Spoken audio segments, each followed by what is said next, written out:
What's going on, everyone? Welcome back to YGOPD, your Yu-Gi-Oh! Professional Development. And today I am super excited. We have Facecam, we have the regular camera here. This is really cool for me, really new. Sorry in advance. I'd be honest, if it sounds weird, if it looks weird, and there's a bunch of garbage behind me in the background right now that I need to fix and clean up. But this was a test. I finally, after like a few weeks of just constantly trying to figure out settings and get ways for this to work, there's a bunch of crap on my desk you can't see right now, like laptop and stuff. Everything I'm just doing from my laptop, which is probably really hard on it, but I wanted to try to get this figured out, and I'm excited that it's here. So I wanted to revisit something for this that a lot of people have been asking for, both on my channel and shout out to my boy Sunny P, his channel as well, which was the Sky Striker Bamboo Sword. A lot of people asked for just an updated deck, a little bit more explanation on not really the combos, but maybe even the interactions of how that stuff works. So I wanted to go ahead and bring that to you. I'm going to be kind of looking off in here and there just because everything is not great. I don't have good mounts for everything just yet, but still I wanted to jump in it and try to show you guys what's going on. So yeah, this is the Sky Striker Bamboo Sword, a clean 40 cards. But yeah, I'll go ahead and try to showcase the main deck and extra deck, and then talk a bit about the interactions, as well as a few other options you have to play package-wise. Trying to keep everything here a bit visible. I'm going to be kind of looking everywhere as I get this figured out. But 3 Ray, pretty straightforward, as well as the 1 Rose. Not much needs to be said there. Standard Sky Striker monsters, they get your plays going. And then I am still on the 1 Chevalier. Again, this is the Bamboo Sword variant. This has 2 effects. If it dies by battle, it's like a Gradle. It, I believe, summons itself and equips the monster to it. If that's not right, it's the other way around, where it summons the monster and equips itself. But I think it's the first way, where you get it back plus you equip whatever killed it. So that's something you can do. And the other effect is you just basically discard it and equip a appropriate equip spell to a target warrior on the field, which is just going to typically be either Ray, Rose, or the Drones token. Of course, that is also a warrior. Then for the rest of the Sky Striker package, we are on 3 linkage, pretty straightforward there. It lets you dodge interruptions, as well as helps you OTK and get just different names in rotation, even if you don't have access to Sky Striker names. 3 Widow Anchor, again, stealing, link climbing, negating, just the general multi-purpose tool of the deck. 2 Engage, hopefully this comes back to 3. I think this deck is kind of a sleeper that shows up every now and then in the format, and Engage is still just a crazy card. Just being able non-once per turn, search and draw is insane. And then the 1-ups, 1 multi-roll, 1 area 0, 1 shark cannon, 1 eagle booster, 1 drones, 1 afterburners. That's pretty much it. And the honorary Sky Striker card, I guess, of course, is just the 1 Rhoda. I'm a big fan of 3 eagle booster. I really do like it. You don't have to, but this deck grinds a lot and breaks a lot of boards. And to be able to just clear a full board and have a guaranteed link that has the eagle booster behind it with the 3 spells engraved, so that it just sticks no matter what, unless they make like Underworld Goddess or something, is really powerful. So I like it a lot. There's a few different things you can do to bump this up if you want, but for the most part, that's it for the Sky Striker engine. After that, for the board breaker type spells / the rest of the deck, we are on 3 Thrust. Unfortunately, this card is still like crazy expensive. You don't have to play it. You could play like an extra Eagle Booster, an extra Droplet, and just like something like an extra Dark Hole. The cool thing about this deck with the Bamboo Sword engine is it's very forgiving. You just need different board breaker cards in here, and you could pretty much swap this out for whatever you want. Obviously, Thrust is going to be the best choice, but there's no reason not to just pick this up with everything other than Thrust because of Rarity Collection and still have some fun with it. After that, we are on 3 of the regular talents. Again, just maxing out on this in this deck is crazy. It forces interruptions like no other. Unchained players, sometimes you see them originally on 3 and 3, and then they kind of cut it back to like 1 and 1 or 2 and 1. You could do however you want, but I think in this deck you can get away with it just because the amount of advantage and guaranteed forcing of interruptions this deck does. You just have the freedom to really play whatever you want. So, especially in terms of non-engine, as long as they're good power spells, you're fine. 2 Droplet, and then 2 Lightning Storm, and then for 1-ups, 1 Change of Heart, 1 Dark Hole, and 1 Herald of the Abyss. These are our main Thrust targets. So just all around good cards. Having some respect for Pearly in here still is, I think, important, plus the kind of general 2 of Dark Hole and Herald of the Abyss. And then the last chunk of the deck is the Bamboo Sword engine. I'll talk a little bit about it here, and then I will kind of show the combo / interaction of how it really works together. You're playing 3 original Bamboo Sword, 3 of the Cursed Bamboo Sword, and one of the golden bamboo sword. So each of these do something different. I'll just move this off to the side so that way I can just have each one showcased. Original is the best one and the one you want to start with. None of these are once per turns in any way, so you can use each of them multiple times if you have them. Original, if a monster does damage by a direct attack, you can then destroy all monsters on your opponent's board. So it's just a board wipe that happens in the damage step that you can essentially chain block with Hayate. So depending on what you want to prioritize, it can be chain 1, chain 2, or chain 1, chain 2. If I said that right, I'm not sure, but you can just chain block whichever one you want, right? So that's really, really cool. And the secondary way then is the other effect of this is you can send it for cost and then equip a bamboo sword to an appropriate target on the field that's not itself. So you get cursed onto Hayate, and then you can link that off into Kagari, and then you have the ability to chain block adding back engage as well, which is really, really cool. So there's just a lot of different utility of the deck. And just cycling through these is a really easy way to get 3 spells engraved. Sorry, trying to get the autofocus back here just a little bit. There we go. But yeah, and then the golden bamboo sword is just kind of the extra target. I've tested with and without it. I like the one of just because if you open 2 of any other bamboo sword or even just a bamboo sword plus this, it just gets the draw 2, which is really, really important. So yeah, that's the bamboo sword engine. Really, really cool. If your store has a lot of good bulk, just go dig it up and you'll have a really good time with this deck. It's really fun and pretty insane, I promise. And then for the extra deck here, pretty straightforward, I think, as much as a Sky Striker deck, extra deck can be.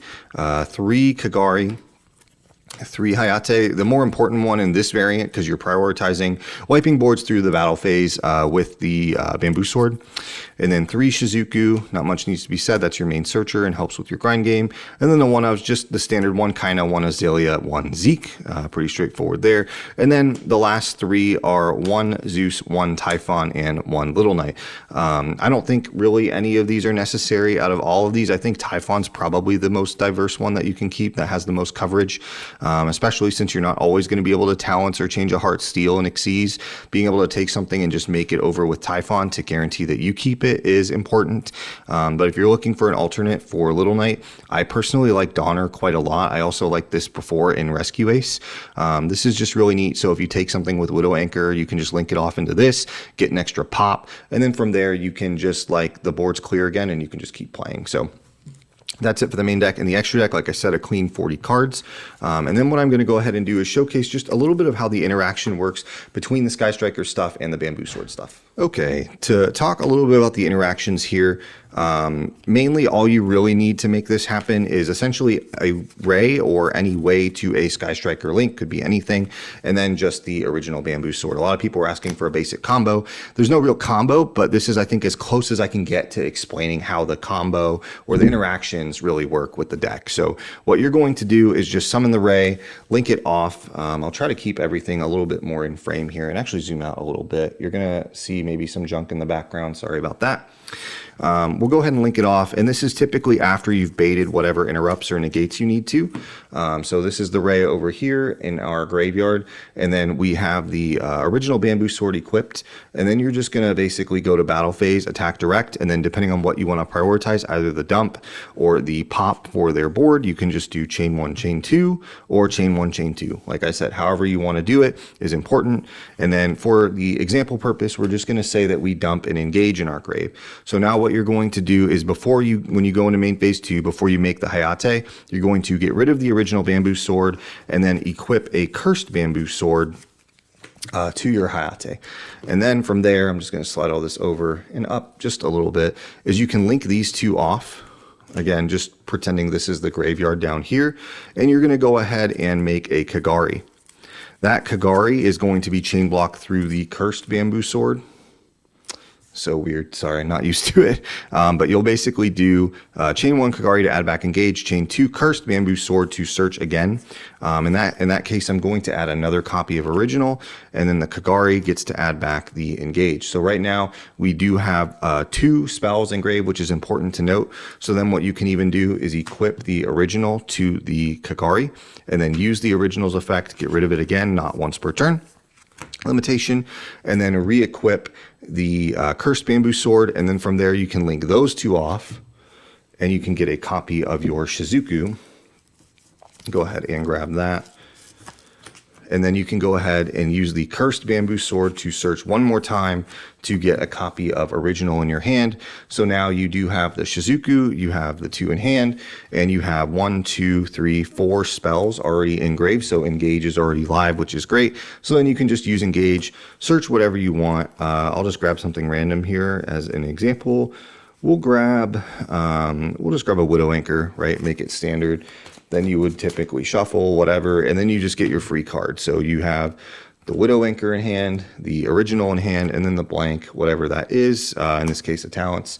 And so then on the following turn, if you have something like Eagle Booster to insulate this or whatever, then you have another Original where you can just simply do the board wipe again, which is really, really crazy. And then you also have the ability to chain block one more time because you still have a Cursed and a Golden left in your deck. And obviously, the more of these you open, the better it gets, just to be able to draw 2, get board wipes, force more things.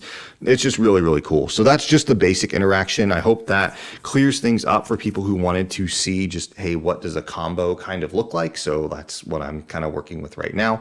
And then the last thing I'll talk about are a couple people were asking about other engines or other ways to play this kind of post AGOV. What's the deck update? I've tried a couple different things.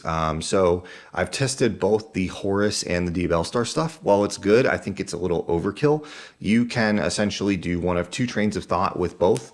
I can't even speak. The Diabellstar stuff is a 6-card package. You're on 3 Wanted, 1 Original, and 1 Witch, and then 1 Jet. Actually, that might be 7, right? The 3 Wanted, the Original, the Witch, and the Jet. No, that's a 6-card engine. So what you're basically using that for is Little Knight Turbo or Donner Turbo, whatever the link to of choice that forces an interrupt that you want, you can do. So basically you're doing Wanted, getting Witch, discarding a spell. Hopefully it's Cursed because then it triggers, right, to get you Original or whatever else you need. And then you can summon the Witch, set the Original, use the Original, get rid of Witch. And then typically you could get Chevalier here, but I would also recommend playing Jet because then Jet could go into Link Karibo, discard another spell of choice to make Engage live. Could be another Cursed, whatever. Bring back the Jet, and then link those off into Little Knight or Donner to force an interruption. Both of those in that case, Donner blows itself up because you're going to target itself, and Little Knight can banish itself off the field in response. So either way, your zones are clear and you can continue to play. For the Hieratics, the package size is pretty similar. You're on 3 Mseti, 1 Sark, and then 2 names. Technically, you could probably play a 3rd Sark, putting you at 7 cards. Again, to kind of match more or less 6 or 7, however you want to do it, right? But the goal there is, again, these are both meant to be used going second. So what you're doing with the Horus stuff outside of just baiting things with Mseti and discarding, hopefully, again, Curse to search Original, and then you can kind of keep playing, is you're basically going to add a copy of, or not add a copy, sorry, you're going to exceed the 3 names into the Hieratic Sun Dragon. I'm not exactly sure what it's called, but there's a picture on screen along with the package that says you can detach and tribute cards from your hand or field and then pop cards your opponent controls up to what you got rid of. So at the minimum, you're popping 1, you're clearing your own monster off the board, and then again, you're forcing negates, you drew, you thin your deck, hopefully there's more spells in your grave, and then you have the ability to play, which is really, really good. So those are a little bit of kind of how the 2 engines interact. I think ultimately you just want more spells and just want the board breaker immediately, so I've not really played them too much in it. I just prefer kind of the build as I've shown and as is. So that's it for the deck, the update, the new setup. This is Sky Striker with the Bamboo Sword. I'm still a really huge fan of it. Let me know what you thought about this. Let me know honest about the video quality, the sound quality, all that kind of stuff. I know there's a lot of junk that'll have to get taken care of, but just let me know what you think. So with all that said, I'll see you on the next one. Later.